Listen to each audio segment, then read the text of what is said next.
Kematian gadis kecil Angeline di Bali masih menyisakan banyak misteri, apalagi tersangka utama yang kini sudah ditahan polisi memberikan keterangan yang berubah-ubah.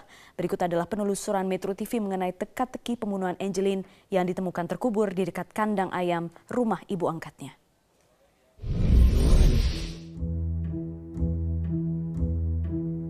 Di Jalan Sedap Manam inilah terdapat rumah yang dikontrak oleh seorang wanita berinisial M.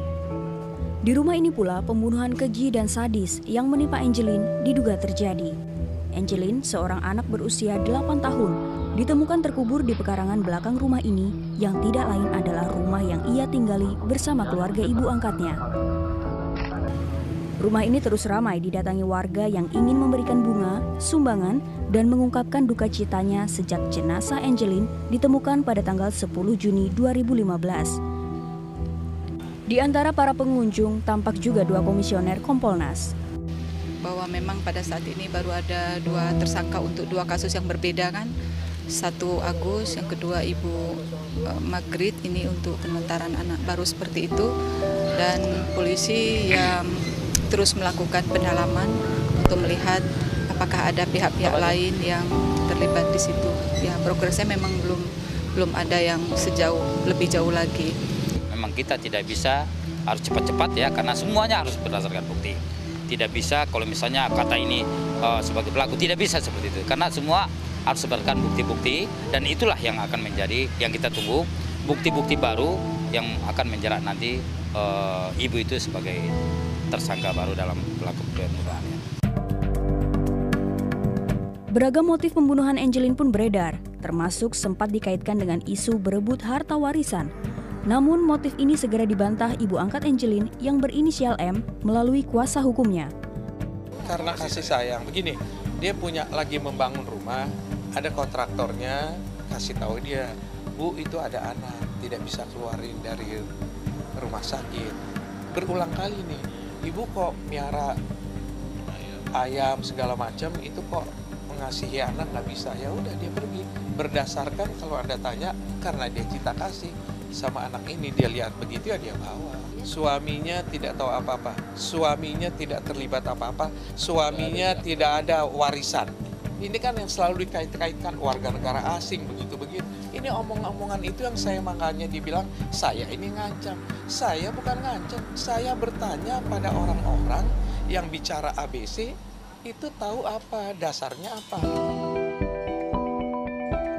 Sulit menelusuri harta warisan apa saja yang dimiliki ibu angkat Angeline bersama bapak angkatnya yang telah meninggal dunia beberapa tahun lalu.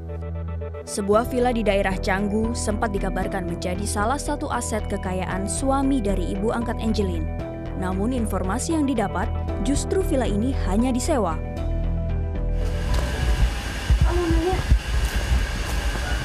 Ini betul villa kapus?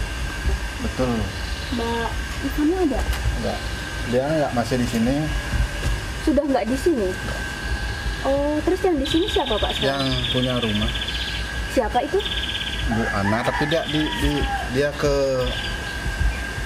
Australia. Oh, ke Australia. Bu Ana? Iya.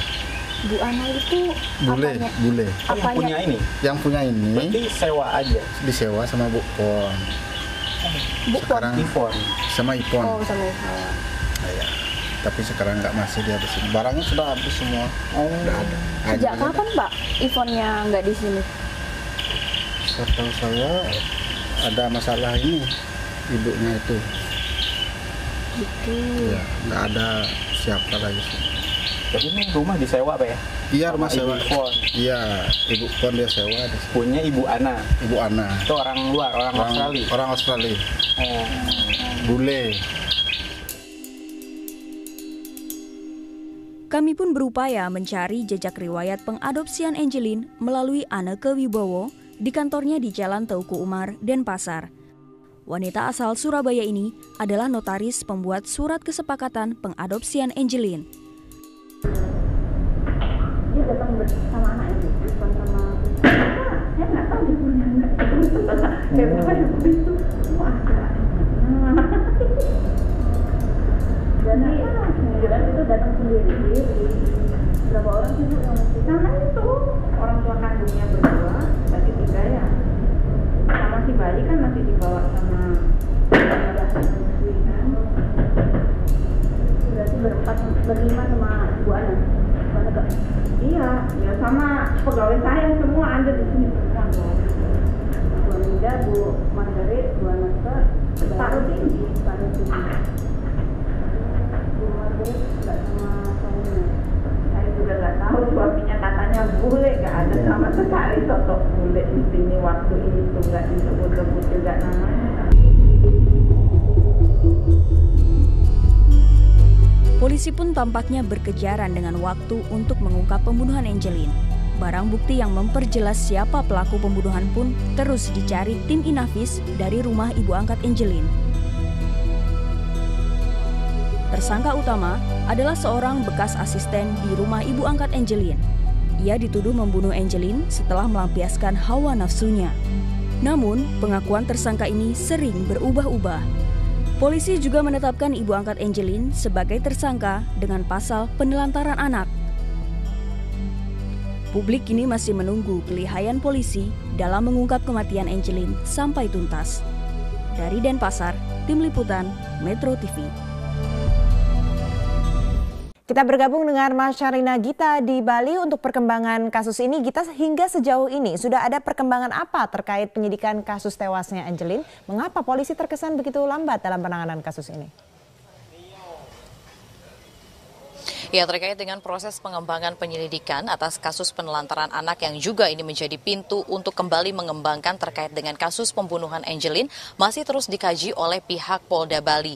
Bahkan sejak pukul 13 waktu Indonesia Tengah hingga saat ini, dari Polda Bali beserta dengan seluruh jajarannya ini masih melakukan gelar perkara di Reskrimum Polda Bali untuk mengkaji terkait dengan permasalahan atau kasus penelantaran anak yang kemudian berujung juga terhadap kasus pembunuhan Angelin. Namun untuk gelar perkara ini begitu tertutup sekali, kami awak media belum mengetahui apa saja sebenarnya yang dibahas dalam gelar perkara tersebut. Namun tadi berdasarkan atas pernyataan juga dari pihak Polda sendiri, ini untuk mengetahui atau untuk mengembangkan penyidikan lebih lanjut lagi terkait dengan dua kasus, yakni kasus penelantaran anak dan juga kasus pembunuhan Angelin. Bahkan terkait juga dengan proses pengembangan penyelidikan, tadi pernyataan berdasarkan atas dari pernyataan tersangka AG terhadap kuasa hukumnya ini kembali menegaskan bahwa tersangka AG tidak membunuh Angelin, namun disuruh oleh tersangka M untuk menguburkan. Maka dari itu dari pihak Polda Bali kembali menerjunkan tim Inafis maupun juga Lafor dari Mabes Polri untuk kembali mencari tahu jejak-jejak terkait dengan kasus penelantaran anak dan juga kasus pembunuhan Angelin di tempat kejadian perkara di Jalan Sedap Malam, rumah tersangka M. Tadi pun setelah proses identifikasi jejak-jejak dan juga mencari bukti-bukti lain di rumah tersangka M, sekitar 2 jam proses identifikasi, kemudian tim Inafis dan juga Lafor Mabes Polri pun berhasil membawa ada beberapa barang-barang yang dibawa oleh pihak tim Inafis maupun juga Lafor, seperti ada ember, ada beberapa ember yang mereka amankan, kemudian adanya tali tambang serta ada kayu. Dan pada saat sempat menanyakan kepada tim Inafis bahwa barang-barang tersebut diambil oleh tim dari sekitar wilayah kandang ayam yang berada di rumah tersangka M. Kemudian setelah didapatkan beberapa barang-barang yang diambil dari TKP langsung dibawa ke Polda Bali untuk dilakukan penelusuran lebih lanjut untuk mengkaji terkait dengan mengumpulkan barang-barang bukti dan juga mencocokkan dengan keterangan saksi-saksi. Untuk pemeriksaan saksi dalam kasus pembunuhan Angelin, dari pihak Polda Bali ini sudah menanyakan beberapa keterangan terhadap 28 saksi, sedangkan untuk terkait dengan kasus penelantaran anak dari pihak Polresta Denpasar dan juga Polda Bali ini sudah memeriksa ada 23 saksi. Andini? Nah, siapa lagi? Apakah sudah ada saksi baru yang diperiksa terkait kasus ini?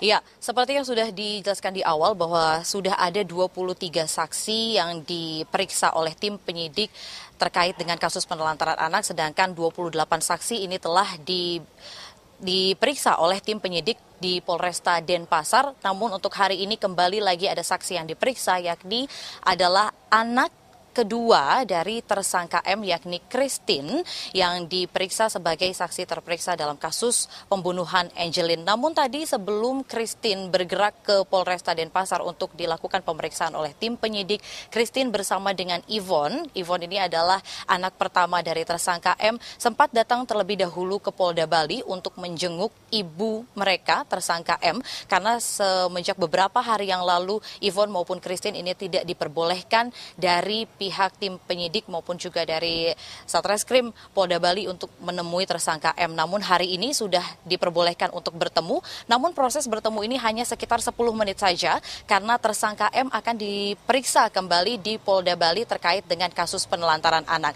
Setelah Christine dan Yvonne ini mengunjungi Polda Bali, Christine kemudian langsung lanjut ke Polresta Denpasar untuk dilakukan pemeriksaan terkait dengan kasus pembunuhan Angelin, dan tadi proses pemeriksaan Christine ini berlangsung sekitar 2 jam dari pukul 13 waktu Indonesia Tengah hingga pukul 15 waktu Indonesia Tengah. Namun Christine tidak memberikan begitu banyak keterangan, hanya terkait dengan apa saja yang dilakukan atau kehidupan sehari-hari bersama dengan tersangka M maupun juga dengan Angelin.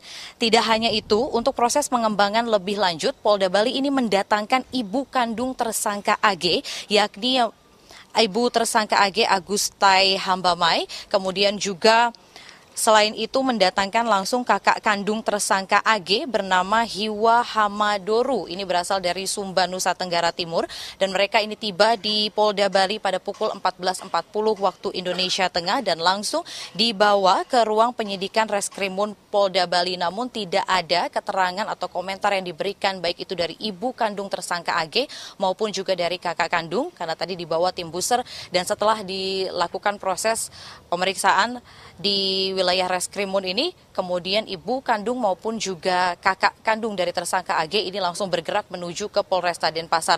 Namun berdasarkan atas pernyataan dari pihak Polda Bali, kedatangan ibu kandung maupun juga kakak kandung dari tersangka AG ini untuk kembali membantu proses pengembangan penyidikan dan khususnya juga untuk memberikan dukungan moral terhadap tersangka AG agar ia bisa memberikan keterangan yang pasti, tidak berubah-ubah dalam proses penyelidikan ini. Dan untuk tersangka ini belum ada tersangka lain selain tersangka AG dalam kasus pembunuhan Angelin. Namun dari pihak Kapolda Bali yakni Irjen Pol Roni F. Sompi tadi sempat menyatakan dari hasil lie detector yang telah dilakukan oleh tim penyidik kepada tersangka AG ternyata banyak sekali keterangan-keterangan yang benar, dan hal ini mengindikasikan atau mengarah kepada adanya tersangka lain dalam kasus pembunuhan Angelin. Dan berikut adalah pernyataan selengkapnya dari Kapolda Bali Irjen Pol Roni F. Sompi. Sudah mendapatkan keterangan dari salah satu tersangka berkaitan dengan kematian korban, di mana menyebutkan ada orang lain yang menurut yang bersangkutan terlibat. Nah, kita harus membuktikan apakah keterangan tersebut benar sesuai dengan kajian alat deteksi kebohongan, informasi-informasi yang diberikan dalam bentuk berita acara pemeriksaan. Pada saat pemeriksaan terakhir, banyak informasi yang benar. Dan tersangka M hingga saat ini masih terus dilakukan pemeriksaan oleh tim penyidik dari Polda Bali untuk kembali melakukan proses pengembangan penyelidikan terkait dengan kasus penelantaran anak yang kemudian ini juga bisa menjadi atau membuka terkait juga dengan pengembangan kasus pembunuhan Angelin. Kami akan masih terus menginformasikan terkait dengan apakah benar ada tersangka baru dalam kasus pembunuhan Angelin dan apa sebenarnya motif dari pembunuhan Angelin. Demikian dari Denpasar, Bali. Andini, saya kembalikan ke Anda di Jakarta. Masyaalina kita terima kasih. Kami mendapatkan video amatir suasana di dalam rumah MM tempat jenazah Angelin ditemukan tewas di Jalan Sedap Malam nomor 26 Sanur, Bali. Kondisinya berantakan dan tidak terurus.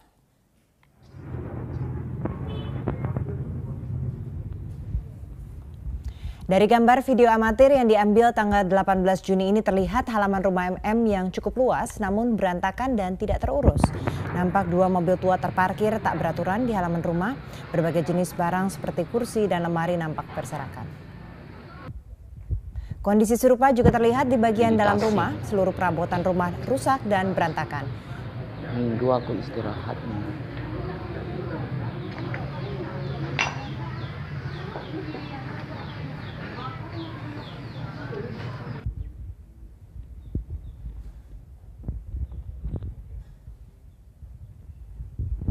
Perabotan ataupun barang lain milik penghuni rumah terlihat diletakkan begitu saja di atas meja.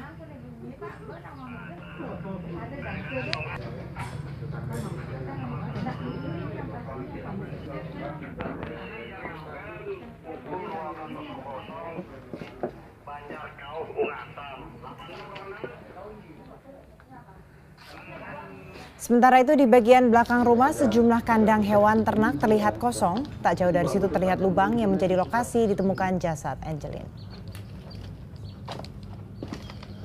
Bismillah.